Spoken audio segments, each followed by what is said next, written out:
할렐루야. 새로운 한 해가 시작되었습니다. 우리 살아있는 자로 한 해를 맞이했습니다. 하나님 주시는 새로운 은혜와 새로운 평강과 새로운 복이 이 신년 예배에 나온 사랑하는 성도 여러분과 여러분의 가정과 자녀 손들과 여러분의 생업 가운데 충만하시기를 생명과 복의 근원 되신 예수 그리스도 이름으로 축복합니다. 아멘. 우리 시간 밝은 표정으로 새해 인사를 나누겠습니다. 첫 번째 인사말은 새해 복 많이 받으세요. 복을 빌면서 인사하겠습니다. 새해 복 많이 받으십시오. 새해 복 많이 받으세요. 두 번째 인사는 복을 받았으니까 새해 복 많이 나누세요. 인사하겠습니다. 새해 복 많이 나누세요. 자, 3세번 세 번째가 기대되시죠? 토끼를 맞아서 깡총깡총 도약하세요. 인사하겠습니다. 깡총깡총 도약하세요. 깡총깡총 도약하세요. 정채봉 시인의 시 가운데서 첫 마음이라고 하는 신년 백두를 이제 생각하는 시를 소개해 드리겠습니다. 정채봉 시인의 첫 마음입니다. 1월 1일 아침에 찬물로 세수하면서 먹은 첫 마음으로 1년을 산다면, 학교에 입학하여 새 책을 앞에 놓고 하루 일과표를 짜듯 영롱한 첫 마음으로 공부를 한다면, 사랑하는 사이가 처음 눈을 맞던 날의 떨림으로 내내 계속된다면, 첫 출근하는 날 신발끈을 매면서 먹은 마음으로 직장 일을 한다면, 아팠다가 병이 나은 날의 상쾌한 공기 속에 감사한 마음으로 몸을 돌본다면, 개업날의 첫 마음으로 손님을 언제고 돈이 적으나 밤이 늦으나 기쁨으로 맞는다면, 세를 받던 날의 빈 마음으로 눈물을 글썽이며 교회에 다닌다면, 나는 너는 나라며 화해하던 그날의 일치가 가시지 않는다면, 여행을 떠나던 날 차표를 끓던 가슴 띵이 식지 않는다면, 이 사람은 그때가 언제이든지 늘 새 마음이기 때문에 바다로 향하는 냇물처럼 날마다 새로우며 깊어지며 넓어진다. 오늘 새해 첫날을, 거룩한 주일을 우리가 맞이했습니다. 주일을 새해 첫날로 맞이한 특별한 한 해입니다. 오늘 떨리는 새 마음으로 1년 365일을 살아간다면, 올해 여러분은 날마다 새로우며 날마다 깊어지며 넓어지며 성장하며 성숙하는 올 한 해가 될 수 있기를 다시 한번 기원합니다. 사실 오늘 우리가 맞이하는 오늘은 어제와 별반 다르지 않습니다. 똑같은 아침 맞이하였고, 오늘 맞이할 저녁도 어제와 똑같은 저녁입니다. 주어진 하루의 시간도 24시간도 다르지 않습니다. 만약 우리가 2022년 12월 31일과 똑같은 마음을 가진다면 작년과 올해 별 다를 바가 없을 것입니다.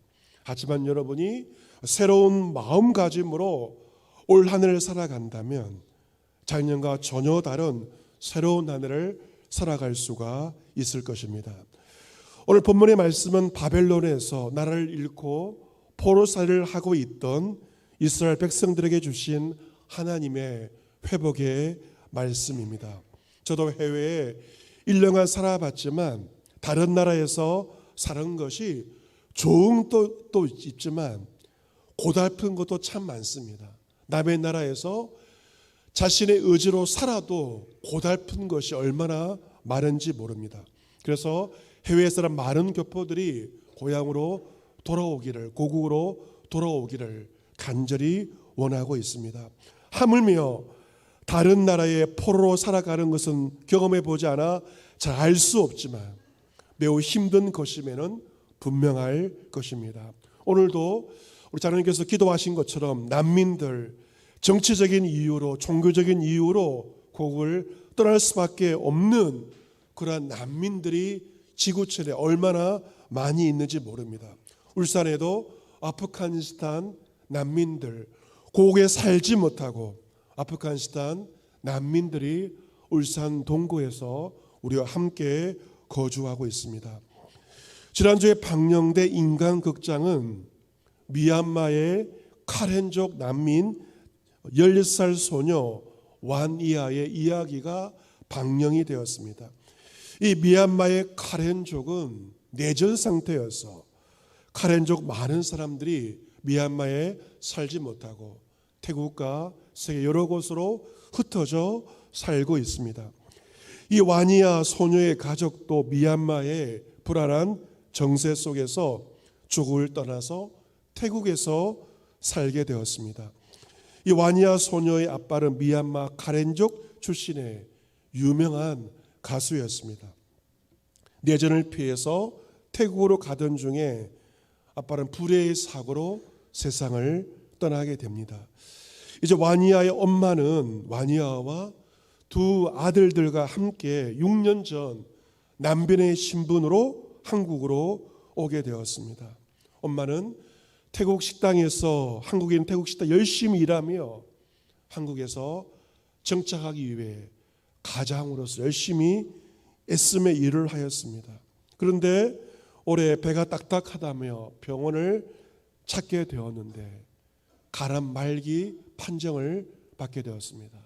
3개월의 시한부 신세가 되었습니다. 남편을 잃고 와니아와 두 아들들 어린 3남매를 데리고 한국으로 와서 고군분투하며 살았는데 청천벽력 같은 가람 말기 판정을 받게 되었고 올해 5월 와니아의 엄마는 하나님 나라에 가게 되었습니다. 가슴 아픈 일입니다. 국가적으로도 어려운 일이고 가정적으로도 많은 어려움이 있었습니다. 다행히 와니아는 용인에 있는 수원중앙침례교회 김장한 목사님께서 원로 목사로 계시는 수원중앙침례교회가 미션스쿨을 운영합니다. 좋은 미션스쿨을 운영하는데 고명진 목사님께서 와니아 이야기를 듣고 미션스쿨에 입학하도록 배려해 주어서 그 학교에서 신앙으로 믿음으로 잘 성장하고 있습니다. 믿음이 좋은 노래 선생님을 만나게 되었고 또 학업 중에 가수의 꿈도 키우고 있습니다. 참 고난의 삶이었지만 하나님께서 믿음의 사람들을 만나게 하셔서 한국에서 자신의 꿈을 키워가고 있는 것이 방영되었습니다. 그녀의 대표곡은 나는 하나의 집을 원해요. 이 카렌족의 노래입니다. 흩어져 있는 카렌족들의 소망은 무엇입니까? 하나의 집에서 모여 살기를 원하는 카렌족의 소망을 그녀는 노래하고 있습니다. 이 카렌족이 어쩔 수 없는 상황으로 전 세계에 흩어져 살고 있는 난민의 삶이었던 것처럼 포로로 끌려가 여러 나라에 흩어져 살던 고국의 삶을 그리던 이스라엘 백성들에게 하나님께서 오늘 말씀을 통하여 놀라운 회복의 말씀을 주고 있습니다. 왜 하나님께서 포로살이 하던 이스라엘 백성들에게 회복을 명하신 것일까? 이유가 본문 22절에 기록되어 있습니다. 본문 에스겔 36장 22절 말씀을 같이 한번 읽어보도록 하겠습니다. 22절 같이 읽습니다. 시작. 그러므로 너는 이스라엘 족속에게 이르기를 주 여호와께서 이같이 말씀하시기를 이스라엘 족속아 내가 이렇게 행함은 너희를 위함이 아니요 너희가 들어간 그 여러 나라에서 더럽힌 나의 거룩한 이름을 위함이라. 아멘. 왜 하나님께서 포로살이 이스라엘 백성들을 회복시키는가? 그들을 위함이 아니라고 말씀하십니다. 너희를 위함이 아니다. 그럼 누구를 위함인가? 너희가 더럽힌 나의 거룩한 이름을 위해서 내가 너희를 통하여 회복을 명한다라고 하나님께서 말씀하십니다. 실추된 하나님의 명예를 되찾기 위해서 이스라엘 백성들을 회복시키겠다. 하나님의 이름을 위하여 그들을 회복시키겠다 말씀합니다. 여러분, 자식이 잘 살고 믿음으로 살면 부모가 올라갑니다. 그러나 자식이 잘못을 범하면 부모의 이름이 더럽혀집니다. 부모의 얼굴에 먹칠을 하는 것이죠. 마찬가지로 성도들이 잘못을 하면 바로 하나님의 이름이 더럽힘을 당하게 됩니다. 하나님께서는 이스라엘 백성들을 말미암아 더럽혀진 자신의 이름을 하나님께서 친히 회복시킬 것을 말씀하고 있습니다. 24절에도 내가 그들의 눈앞에서 너희로 말미암아 나의 거룩함을 나타내리니 내가 여호와인 줄을 여러 나라 사람이 알리라. 주 여호와의 말씀이니라.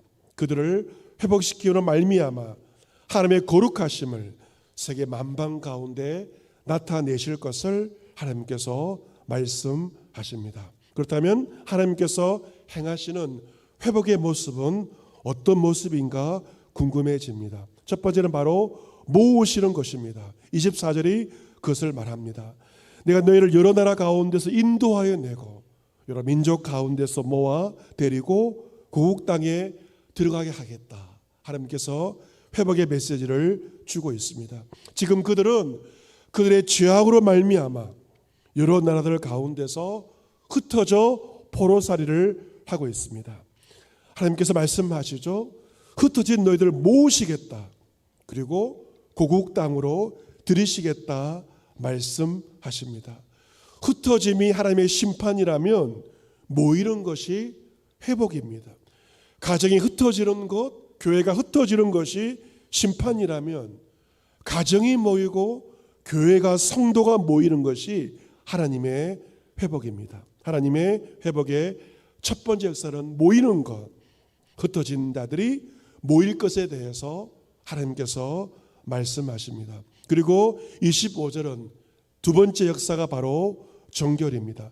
맑은 물을 너희에게서 뿌려서 너희로 정결하게 하되 곧 너희 모든 더러운 곳에서 모든 우상 숭배에서 너희를 정결하게 하실 것이다.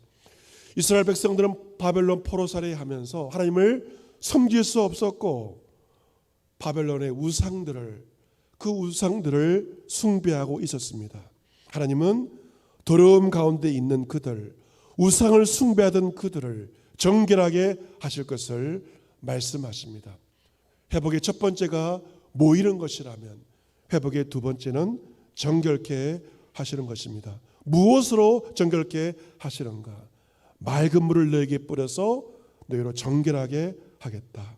맑은 물, 그리스도의 보혈로 우리를 정결케 하십니다. 고린도전서 6장 9절부터 10절도 그리스도의 정결케 하심에 대해서 말씀하고 있습니다. 불의한 자가 하나님 나라를 유업으로 받지 못할 줄을 알지 못하느냐. 미혹을 받지 말라. 음행하는 자, 우상 숭배하는 자, 간음하는 자, 탐색하는 자, 남색하는 자, 도적이나 탐욕을 부리는 자, 술 취하는 자나 모욕하는 자나 속여 빼앗는 자들은 하나님의 나라를 유업으로 받지 못하리라. 너희 중에 이와 같은 자들이 있었는데 주 예수 그리스도의 이름과 우리 하나님의 성령 안에서 씻음과 거룩함과 어렵다 하심을 받았느니라. 우리 역시 이러한 일을 행하던 자들이었습니다. 그런데 예수의 이름과 예수의 보혈과 성령으로 말미암아 불의한 우리를 씻어주시고 거룩하게 하시고 어렵게 하시고 정결케 하신 것입니다. 맑은 물을 너에게 뿌려서 너희로 정결케 하겠다. 회복의 두 번째 모습은 정결케 하심입니다. 그리고 26절은 바로 정결의 핵심에 대해서 말씀하고 있는데요. 26장과 27절 우리 같이 한번 읽어보도록 하겠습니다. 같이 읽습니다. 시작. 또 새 영을 너희 속에 두고 새 마음을 너희에게 주되 육신에서 굳은 마음을 제거하고 부드러운 마음을 줄 것이며 또 내 영을 너희 속에 두어 너희로 내 율례를 행하게 하리니 너희가 내 규례를 지켜 행할지라. 아멘. 하나님의 회복은 본질은 무엇인가? 새 영을 너희 속에 두겠다. 새 마음을 너희에게 주시겠다 말씀하십니다. 돌같이 굳은 마음을 제거하시고 살같이 부드러운 마음을 주시겠다 말씀합니다. 여러분, 우리 몸의 장기들은요 부드러워야 됩니다. 아까 말씀드린 와니아 그 어머니도 간이 딱딱해지는 것으로 말미암아 죽지 않았습니까?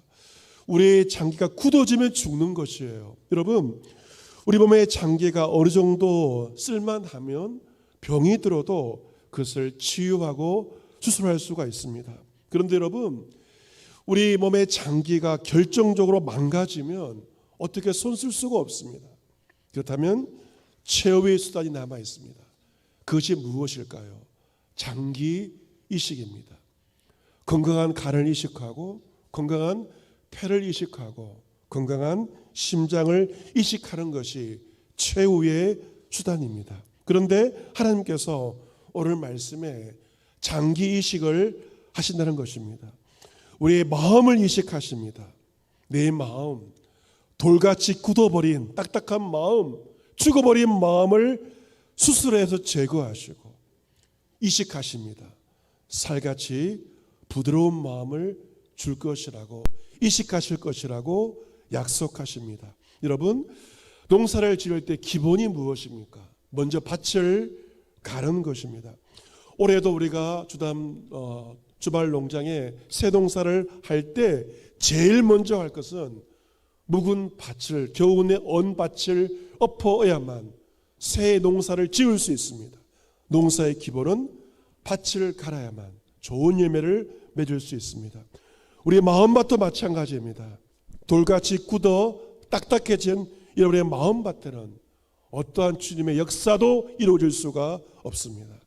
마음밭이 엎어져야만, 기경돼야만 새 마음과 부드러운 마음이 되어야만 말씀이 심겨질 때 30배, 60배, 100배의 결실을 거두게 됩니다. 하나님께서 돌같이 굳어 우리의 마음을 제거하시고 살같이 부드러운 마음을 주시겠다, 이식하시겠다 약속하고 있습니다.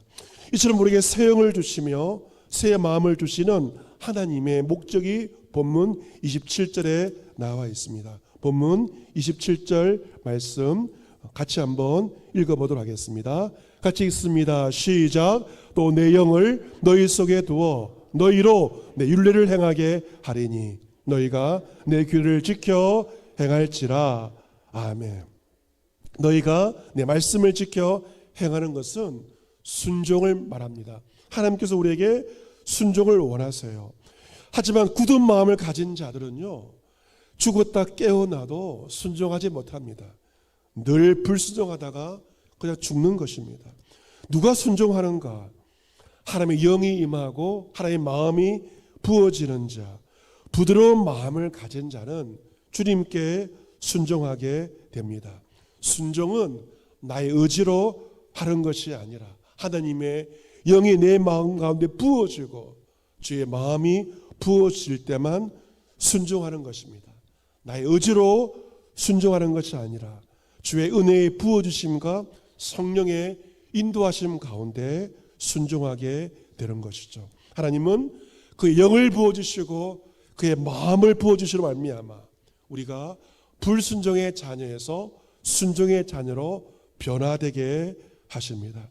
이처럼 주님의 영과 주의 마음으로 충만하여 우리가 순종하는 삶을 살아갈 때, 변화된 삶을 살아갈 때 어떤 축복이 주어지게 될 것인가? 우리가 새해 이 축복을 기대하며 한 해를 시작하기를 원합니다. 본문 28절과 29절과 30절 우리 같이 한번 읽어보겠습니다. 순종의 축복에 대해서 말씀하고 있습니다. 같이 읽습니다. 시작. 내가 너희 조상들에게 준 땅에서 너희가 거주하면서 내 백성이 되고 나는 너희 하나님이 되리라. 내가 너희를 모든 더러운 데에서 구원하고 곡식이 풍성하게 하여 기근이 너희에게 닥치지 아니하게 할 것이며 또 나무의 열매와 밭의 소산을 풍성하게 하여 너희가 다시는 기근의 욕을 여러 나라에게 당하지 아니하게 하리니. 아멘. 여러분, 순종하는 자에게 주시는 하나님의 축복이 오늘 말씀에 기록되어 있습니다. 첫 번째 축복은 무엇입니까? 28절에 내가 너희 조상들에게 준 그 땅에서 내가 다시 거주하게 될 것이다. 내가 준 그 땅에 내가 살게 될 것이다 라고 말씀을 하십니다. 그들이 가고 싶어하는 땅이 아니라 하나님께서 약속하신 예비하신 땅에 거주하게 된다는 것입니다. 여러분, 어디가 파라군이며 어디가 최고의 명당입니까? 하나님께서 예비하시고 인도하신 그곳이 최고의 파라군이며 명당인 것입니다. 내가 약속한 그 땅으로 거주하게 하겠다. 땅에 대해서 하나님께서 먼저 축복을 약속해 주고 있습니다. 땅의 축복입니다. 두 번째는 무엇입니까? 그 땅에서 풍성함을 누리게 되는 것입니다. 너희를 모든 더러운 데서 구원하고 곡식이 풍성하게 하여 다시는 기근이 너에게 닥치지 아니하게 하겠다. 너희 모든 농사, 나무의 열매와 밭의 수를 풍성하게 하실 것을, 그 땅에서 풍성한 복을 누리게 될 것을 하나님께서 약속해 주고 있습니다. 그리고 가장 중요한 축복이 31절입니다. 어떤 축복입니까? 그때 너희가 너희 악한 길과 너희 좋지 못한 행위를 기억하고 너희 모든 죄악과 가증한 일로 말미암아 스스로 믿게 보리라. 이전에 알지 못하고 불순종하며 거역하던 모든 삶, 그 모든 가증한 일을 믿게 보고 다시는 이전의 불순종과 가증한 행위와 죄악을 더 이상 행하지 않고 거룩한 주의 자녀로 살게 될 것이다. 하나님께서 가장 중요한 축복을 약속해 주고 있습니다. 사랑하는 성도 여러분, 하나님은 그 바벨론에서 포로살이 하면서 하루하루 소망이 없이 살던 당신의 백성들에게 에스겔 선지 당신의 종을 통하여 놀라운 회복의 말씀을 주고 있습니다. 그들은 고단한 포로살이를 통하여 에스겔을 통하여 주신 약속의 말씀을 받고 희망을 찾게 되었고 희망을 품고 고단한 포로살이를 희망 중에 살았을 것입니다. 하나님은 오늘 우리에게도 동일한 희망을 주십니다. 희망은 우리에게 있는 것이 아니라 하나님께서 말씀을 통하여 우리에게 선물로 주시는 것입니다. 목회자에게 연말연시가 참 힘이 듭니다. 한 해의 교회 사역을 마무리하고 한 해를 시작한 일들이 정말 만만치 않습니다. 비행기가 뜨고 그리고 비행기가 도착할 때가 제일 위험하고 제일 중요한 것처럼 교회도 한 해를 마감하고 한 해를 시작하는 것이 만만치 않습니다. 올 한 해 연말연시를 보내면서 지쳤을 때 저도 모르게 불렀던 노래가 있습니다. 보레퍼 목사님의 찬양인데요. 그 선한 힘의 고요에 쌓여 저는 그 찬송을 부르면서 연말연시를 보내게 되었습니다. 이 노래의 작사가인 보네퍼 목사님은 독일 루터교회 목사님이자 저명한 신학자이며 반나치 운동가였습니다. 당시 독일 교회는 집권한 나치 히틀러의 독재에 대해서 저항하지 않았습니다. 오히려 히틀러를 예수 그리스도와 같은 구원자로 숭배했습니다. 일제의 신사참배와 마찬가지죠. 왜 그렇게 하였을까요? 살기 위해서 그들은 히틀러를 그리스도로 독일 교회가 숭배했습니다. 하지만 보네퍼 목사님은 이 같은 현실을 한탄하며 라디오 방송을 통해 공개적으로 독일 교회가 정신을 차려야 함을 강력한 회개 메시지를 전하였습니다.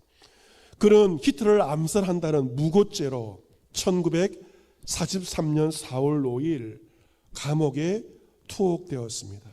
그는 언제 죽을 줄 모르는 사형수가 된 것입니다. 보네퍼 목사님은 감옥에서 투옥하던 1944년 12월 19일 베를린의 감옥에서 이 시를 썼습니다.